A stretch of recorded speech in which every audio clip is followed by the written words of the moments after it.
Aidan Sullivan says, hello, why do anarchists call projects like the Soviet Union state capitalism? Has state socialism achieved any meaningful progress in global revolution? So here's the thing. It's not just anarchists which would call what's happening in the Soviet Union state capitalism. State capitalism is a phrase that existed well before the Soviet Union, and in fact was even used explicitly by people like Marx and Engels. What was later going to happen in the USSR had already been described by them as state capitalism. The state taking on more and more enterprise, nationalizing varieties of industries and private entities, but continuing to run them essentially as those private entities were already being run, which is to say, with a conception of accumulation, with a conception of commodity production, with a conception of what your profit margins were, using the price signal in order to determine distribution, the wage relation, the relation between the laborer and the employer being a wage relation, the workers not having control, the state just having most of the control, this alienation of the worker from their labor, the alienation of the worker from control over the product of their labor, all these things remained in the Soviet Union. None of this changed.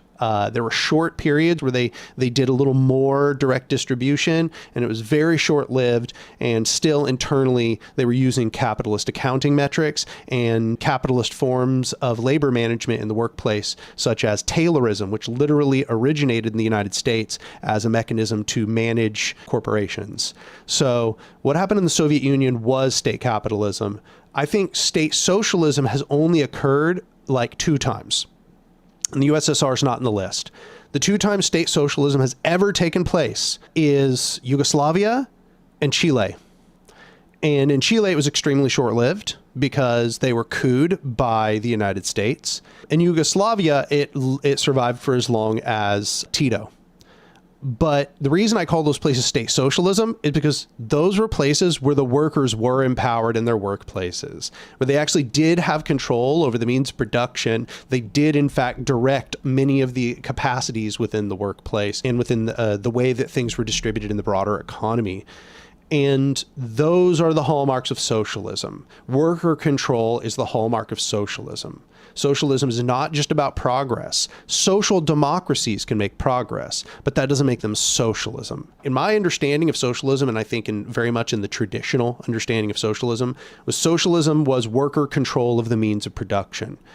More broadly, worker ownership over the means of production. The conversation was then basically just like, well, how do workers own and interact or control the means of production in a socialist society? Today, the word socialism has been bastardized not only by right-wingers and liberals, to be fair, just basically non-leftists, to just mean when the government does stuff, basically. And it's unfortunately also been bastardized by the left.